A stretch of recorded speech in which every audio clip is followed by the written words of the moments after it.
bonsoir tout le monde. Bonsoir mesdames et messieurs. Voilà. Je me présente, je suis Donald Ngouma, un Africain, un panafricaniste, militant activiste pour la cause africaine. J'ai un message à faire passer pour 5 minutes de votre temps.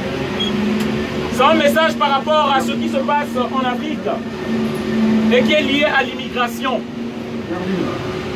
Beaucoup nous savons ici, on se dit qu'il y a pas mal d'Africains qui viennent en Europe.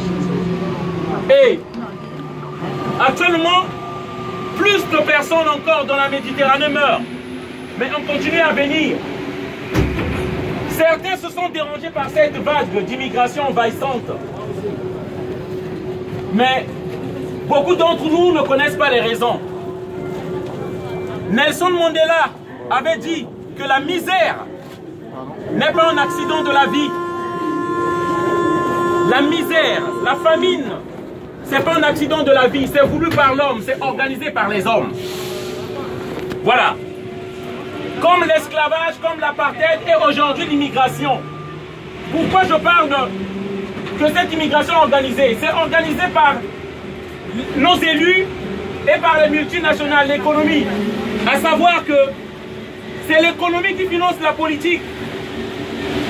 Comme Macron qu'on nous a présenté par les multinationales qui est devenu donc le président de la France. Alors, le message que je veux faire passer, qui est lié à l'immigration et à la politique de l'Élysée. Il faut savoir qu'à l'Élysée déjà, il y a une cellule qu'on appelle la cellule France-Afrique de l'Élysée. Cette cellule, c'est l'État dans l'État. On n'en parle pas à l'Assemblée nationale française. Cette cellule décide de la politique qui doit être faite en Afrique. Et cette cellule décide de maintenir les dictateurs dans les pays.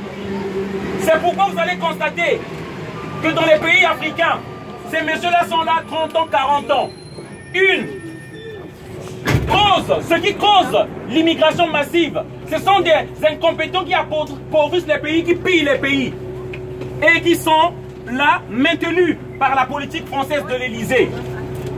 Alors, après au moins 50 ans des indépendances, rien ne change. On nous parle des indépendances des pays africains. En réalité, on n'a jamais donné l'indépendance aux pays africains. La France n'a jamais libéré les pays africains. Ils les tiennent toujours comme des esclaves par une monnaie qu'on appelle le franc CFA. Cette monnaie qu'on appelle le franc CFA, c'est quoi? En fait, c'est une monnaie créée par la France pour 14 pays d'Afrique. Et pour garantir cette monnaie, la France exige de garder 50% des transactions de ces pays-là. Voilà la réponse d'où vient la pauvreté de l'Afrique.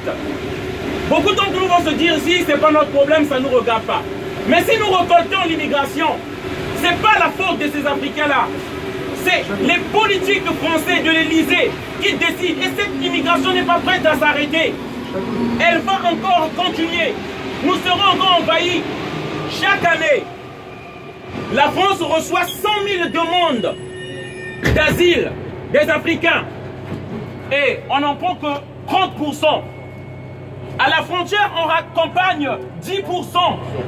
Et le reste s'évapore dans la nature. Chaque année, c'est ça qui se passe. Ce qui veut dire que la France va continuer à se remplir. Ça va toujours continuer à se remplir. Donc, la solution aujourd'hui, ce que nous demandons, nous, jeunesse africaine, il faut qu'on fasse partir ces dictateurs qui s'accrochent au pouvoir.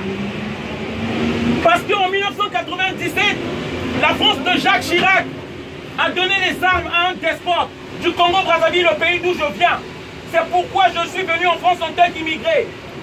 La France de Jacques Chirac a organisé un coup d'État dans mon pays, a fait chasser le président démocratiquement élu par les Congolais.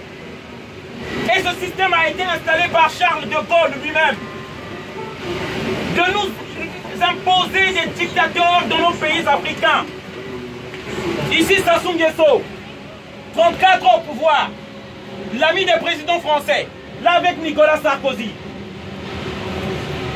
Et c'est depuis De Gaulle que ça dure. Là, De Gaulle à Brazzaville, dans mon pays. À l'époque, capitale de la France libre. Et vous allez constater, ça va continuer, ces immigrés-là vont venir. Parce qu'on détruit nos pays par la politique de la France-Afrique de l'Élysée. Je viens ici pour toujours interpeller et éveiller les consciences, afin que les gens sachent la réalité. Que cette misère est organisée par les élus occidentaux dans la France. Et c'est pourquoi nous venons ici. C'est le message que je voulais faire passer. Désolé d'avoir crié. Je souhaite une bonne soirée à tous. Merci.